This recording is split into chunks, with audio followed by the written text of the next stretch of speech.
After years of consuming self-improvement content, after exploring all sorts of religions, philosophies, and all the self-help creators you can think of, I've learned one key thing. You look at Prince Harry with them. You don't need them.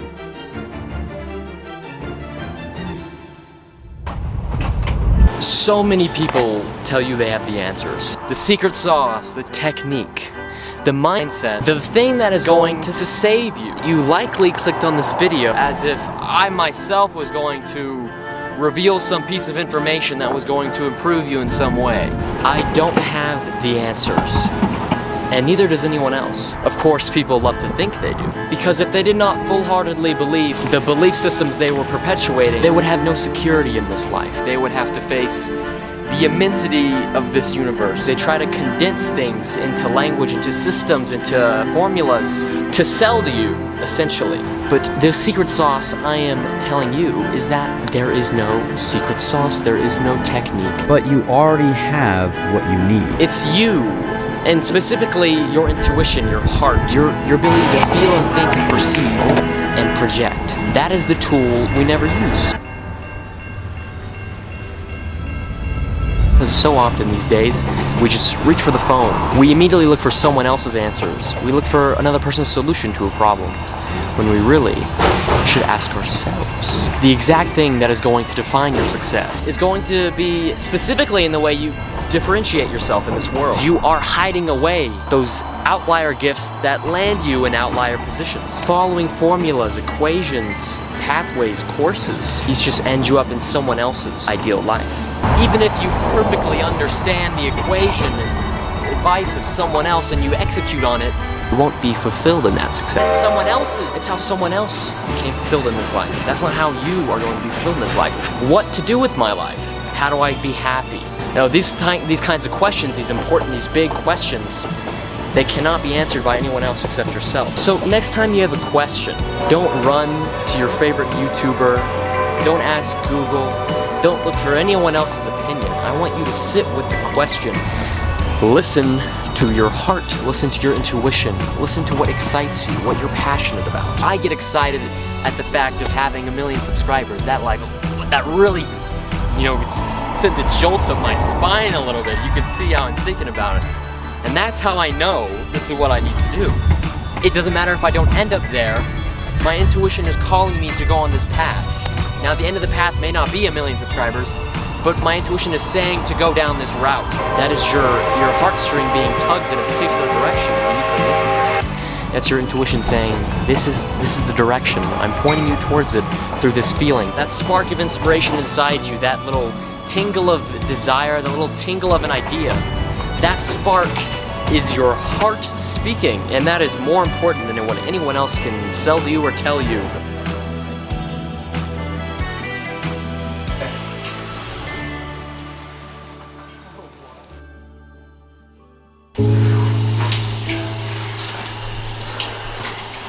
Have you ever noticed when you're in the shower, some of the best thoughts, the best ideas come to you?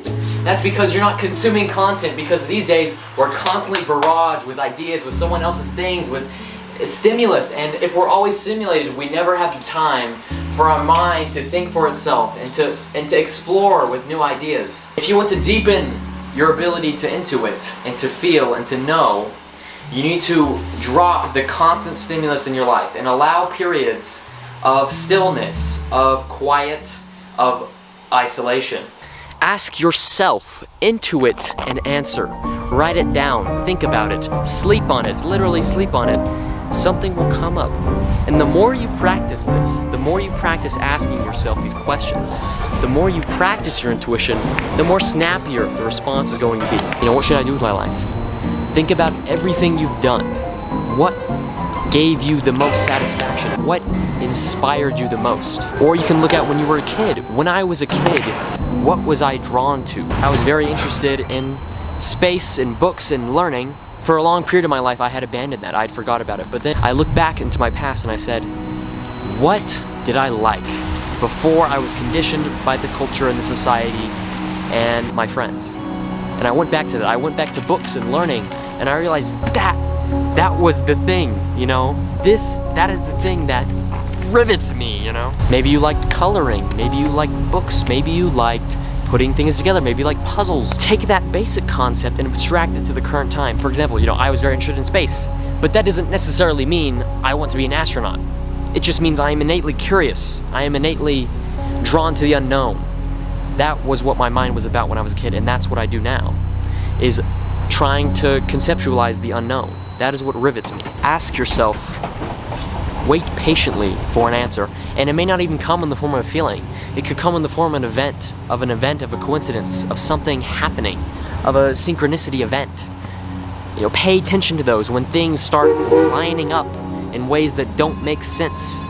That is your signal that you're on the right track. Trust that you can come up with a solution for yourself. That feeling of excitement, that passion, that joy, that joyful feeling is going to be what drives you into the direction you need to go. Trust that excitement, trust that passion. That energy is your compass, and you need to trust your internal navigation system.